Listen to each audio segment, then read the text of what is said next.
Assalamualaikum warahmatullahi wabarakatuh. Kami dari kelompok 4 KKNT USU ingin menjelaskan tentang hukum humaniter atau hukum internasional. Sebelumnya perkenalkan, nama saya Khairuman dengan NIM 220200260. Nama saya Akbar Eka Larahap dengan NIM 220200291. Nama saya Khairi Ajra dengan NIM 220200254. Nama saya Muhammad Rafli Sinasution dengan NIM 220200297. Nama saya Rodan Fatahila dengan NIM 22020002. Dan nama saya Ridho Taufik Rahman Siregar dengan NIM 220200346.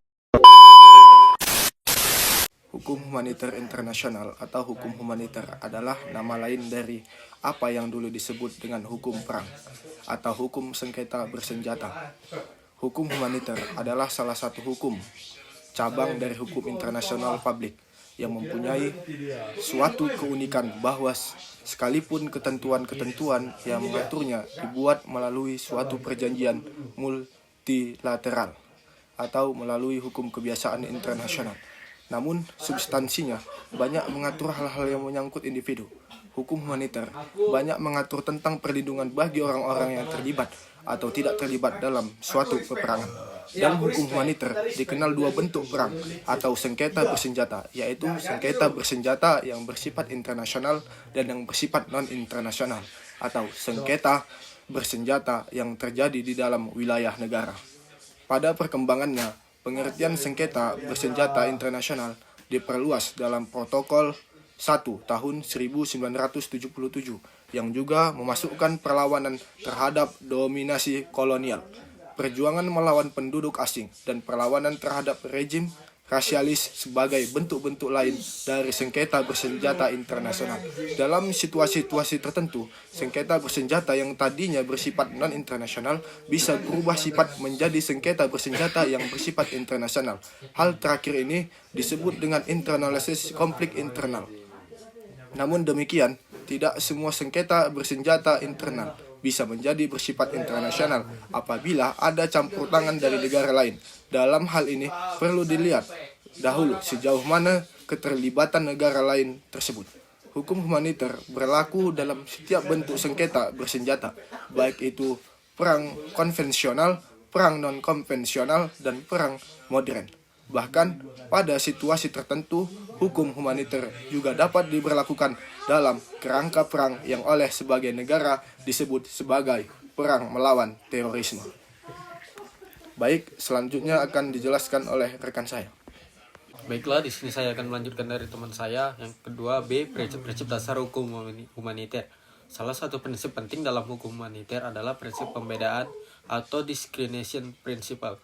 Prinsip pembedaan ini adalah prinsip yang membedakan antara kelompok yang dapat ikut serta secara langsung dalam pihak pertempuran atau combat di satu pihak, dan kelompok yang tidak ikut serta dan harus dilindungi dalam pertempuran, termasuk penduduk sipil.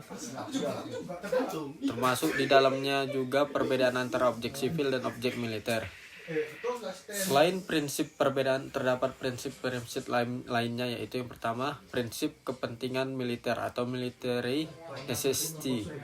Berdasarkan prinsip ini, pihak yang bersengketa dibenarkan untuk menggunakan kekerasan untuk menundukkan lawan demi tercapainya tujuan dan keberhasilan perang. Termasuk dalam prinsip ini adalah prinsip proporsionalitas dan prinsip pembatasan untuk membatasi kerusakan yang disebabkan oleh operasi militer. Kedua, prinsip kemanusiaan atau humanity. Berdasarkan prinsip ini, maka pihak yang bersengketa diharuskan untuk memperhatikan peri kemanusiaan, di mana mereka dilarang untuk menggunakan kekerasan yang dapat menimbulkan luka yang berlebihan atau penderitaan yang tidak perlu. Yang ketiga, prinsip kesatriaan atau cavalry. Kejujuran dalam perang harus diutamakan. Penggunaan alat-alat yang tidak terhormat, perbuatan curang, dan cara-cara yang bersifat khianat dilarang. Demikian dari saya, akan dilanjutkan oleh teman saya. Selanjutnya yaitu C, tujuan hukum humaniter. Pada intinya, hukum humaniter ditujukan untuk kemanusiaan perang. Selain itu, tujuan hukum humaniter ialah 1. Memberikan perlindungan terhadap kombatan maupun penduduk sipil dari penderitaan yang tidak perlu, unnecessary suffering. 2. Menjamin HAM yang sangat fundamental bagi mereka yang jatuh ke tangan musuh, yaitu tawanan perang. Ketiga, mencegah dilakukannya perang secara kejam tanpa mengenai batas atau asas peri kemanusiaan. Selanjutnya D. Sumber-sumber hukum humaniter pada dasarnya sumber hukum humaniter mengikuti pasal 38 ayat 1 Statuta Mahkamah Internasional, yaitu 1. Perjanjian internasional, 2. Kebiasaan internasional, 3. Prinsip-prinsip hukum umum, 4. Keputusan mahkamah dan doktrin. Namun demikian, untuk situasi hukum humaniter terdapat beberapa konvensi ataupun perjanjian internasional yang mengatur tentang hukum humaniter yang dapat diklasifikasikan dalam hukum Jenewa dan hukum Den Haag. Sekian dari saya. Baik, saya akan melanjutkan materi dari rekan saya. Hukum Den Haag. Hukum Den Haag merupakan ketentuan humaniter yang mengatur cara dan alat berperang. Termasuk dalam hukum Den Haag ini adalah Konvensi Den Haag tahun 1899, Konvensi 1 tentang penyelesaian damai persengketaan internasional, Konvensi kedua tentang hukum dan kebiasaan perang di darat, Konvensi 3 tentang adaptasi asas-asas Konvensi Jenewa tanggal 22 Agustus 1864 tentang hukum perang di laut. Konvensi dan yang kedua, Konvensi Den Haag tahun 1907, Konvensi pertama tentang penyelesaian damai persengketaan internasional. Konvensi 2 tentang pembatasan kekerasan senjata dalam menuntut pembayaran hutang yang berasal dari perjanjian perdata. Konvensi yang ketiga tentang tata cara memulai permusuhan. Konvensi keempat tentang hukum dan kebiasaan perang di darat. Dan konvensi kelima tentang hak dan kewajiban negara dan orang-orang netral di dalam perang di darat. Dan konvensi yang keenam tentang status kapal. Baik, sekian dari saya. Akan dilanjutkan oleh rekan saya. Saya akan menjelaskan lanjutan penjelasan dari teman saya, hukum Den Haag.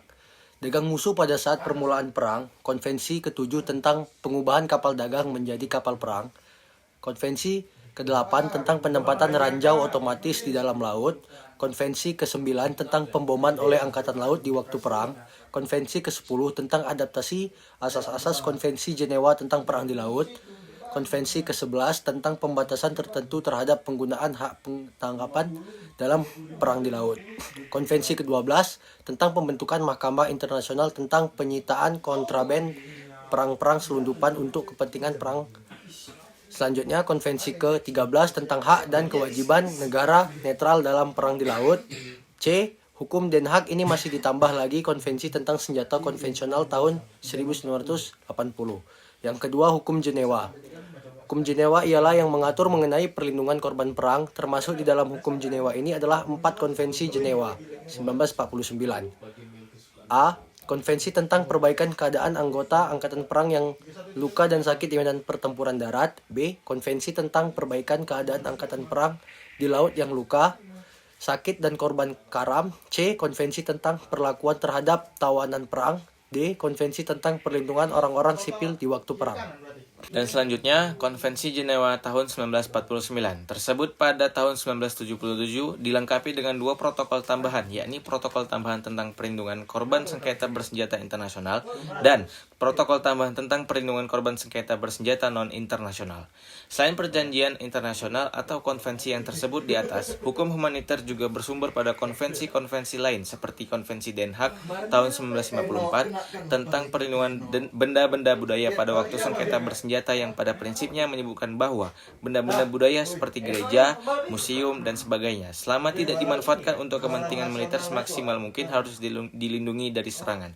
Masih terkait dengan sumber-sumber hukum humaniter, beberapa kebiasaan internasional seperti menandai rumah sakit dengan bendera khusus, dokter dan rohaniawan harus dilindungi dan dihormati, dan penduduk sipil bukan sasaran serangan juga menjadi sumber hukum humaniter yang pada akhirnya kebiasaan-kebiasaan tersebut diadopsi dalam Konvensi Jenewa maupun Konvensi Den Haag.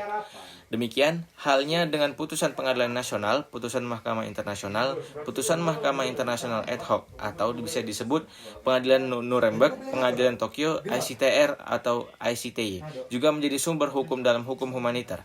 Terkait dengan doktrin, terdapat satu doktrin terkenal yang lazim disebut Clausula Martens, yang pada intinya menentukan bahwa apabila hukum humaniter belum mengatur sesuatu ketentuan hukum mengenai masalah-masalah tertentu, maka ketentuan yang dipergunakan harus mengacu kepada prinsip-prinsip hukum internasional yang terjadi dari kebiasaan yang terbentuk di antara negara-negara yang beradab, dari hukum kemanusiaan serta dari hati nurani masyarakat atau bisa disebut dictated of public conscience.